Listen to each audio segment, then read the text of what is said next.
So the Switch 2. We're gonna be doing something a little bit different. Obviously, I am going to try to be cleaning up right now, but I wanna talk a little bit about the Nintendo Switch 2 as it is now been revealed. Now, I'm gonna try to be as comfortable as possible because I've never done anything like this before. And there's some yogurt right here on the table that we gotta put in the refrigerator.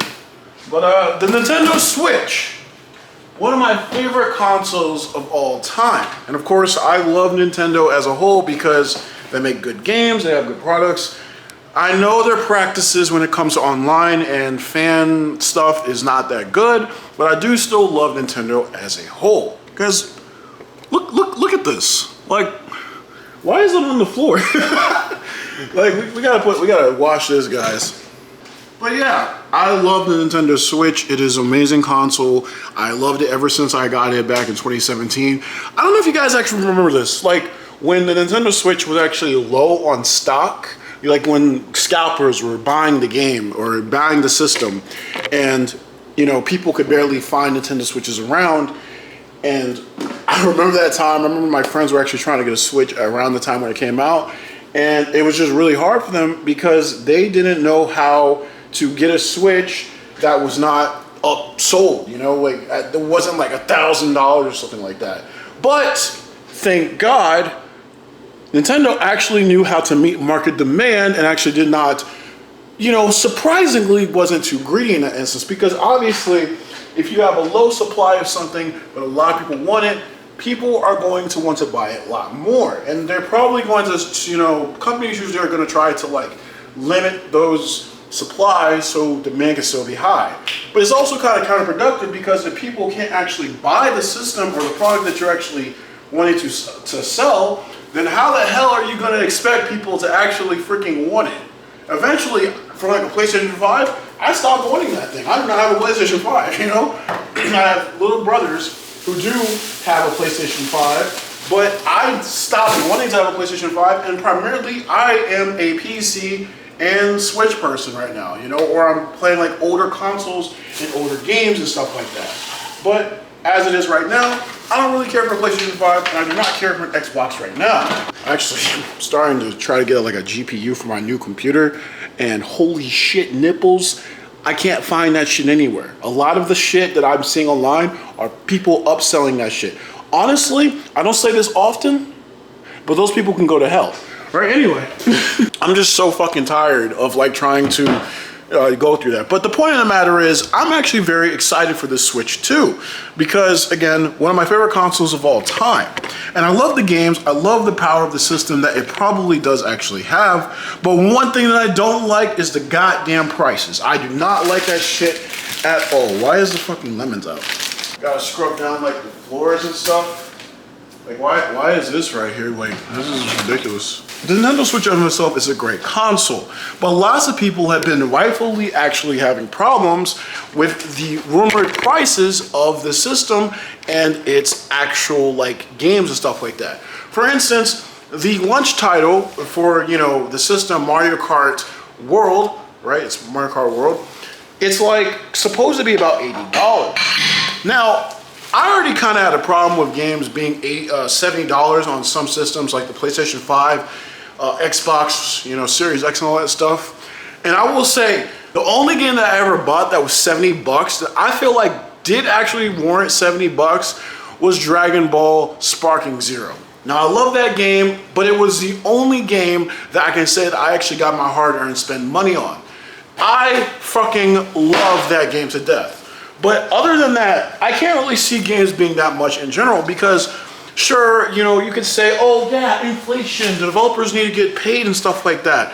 Well, it doesn't really, you know, say anything. Like, first of all, you're paying for a game that you might not even own, and that's actually a problem with the Switch too. You know, you're not actually getting the full game. You're downloading the game from the server. So like, what happens if like you buy a game, the game isn't actually on the disc, and then you try to like, I don't know, in the future try to like install the game on your system, but the servers are down. So what are you gonna do then? You know, that's a complete just slap in the face towards like game preservation, which I've always said is very, very important.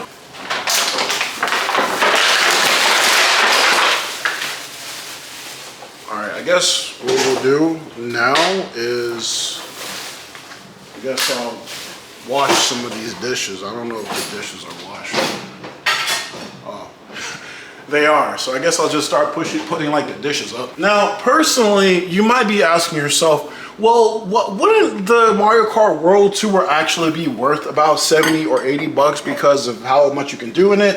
You can travel to different courses, you can race online with other people, and it's generally just a whole big open world. It's a bigger Mario Kart game. Oh my God, it definitely deserves the price of admission, doesn't it?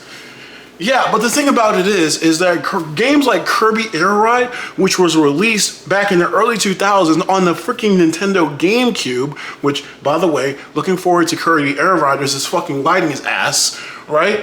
That game also, you know, Kirby Air Ride, the original, also had an open world, also had races and all that other stuff that we probably would have wanted at that time, and it cost us $60 back in the early 2000s. I don't exactly remember when that game was actually first released, but that was originally the price of that game. So like, it just begs the question, what am I really paying for when it comes to these games? Now, let's not get it twisted. It's Mario Kart. I'm still going to be buying it. I'm not going to be like one of these people on Twitter who says, oh no, it's so bad, you shouldn't buy into this and stuff like that. And then they just go right back around and they just buy it anyway.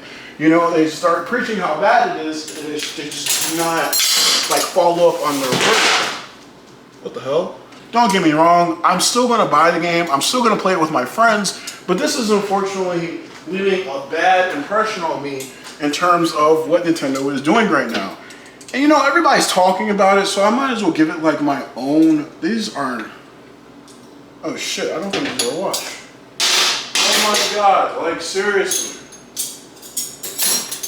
How do you just put stuff in the dishwasher and just not wash it? Oh my God. All right, my pausanos, it looks like we're gonna like start, you know, washing dishes, I guess. Yeah. I don't know, guys. I just thought that maybe, like, at this point in time, we would have learned from little stuff like this to not let game companies. It still does make me question, though, why would Nintendo do stuff like this? And they're like the leading person, the only leading company right now that I can say, oh yeah, I'm still gonna buy their games. I was actually gonna buy a PlayStation, and I was super loyal to PlayStation until they started doing stupid stuff with the PlayStation 5. But of course, I don't know, guys. I'm just talking about a Nintendo Switch. I'm really excited for it. Yes, I am. But I'm very disappointed in the Switch for like what they're doing. I mean, the whole game card system, I didn't even really get into that. And how like, well, I did get into a little bit, but like at the same time, why the hell aren't games just being put fully onto the systems themselves? It makes absolutely no sense why like game companies would actually do that. They're just wasting our time, especially like if a person doesn't have strong internet, which there are places still in the world where people do not have strong internet. Might be hard to actually imagine, but it does actually happen. And I'm just over here wondering, why the hell are we not thinking about those people? And those people have to make up a large majority of the market in some way. Like seriously, I've had my like freaking, how long have I had my my Steam Deck? I've had my Steam Deck for like a year and a half at this point, and I love that thing. And I know that I'm downloading games at this end of the day, but I trust Valve. I do like Steam.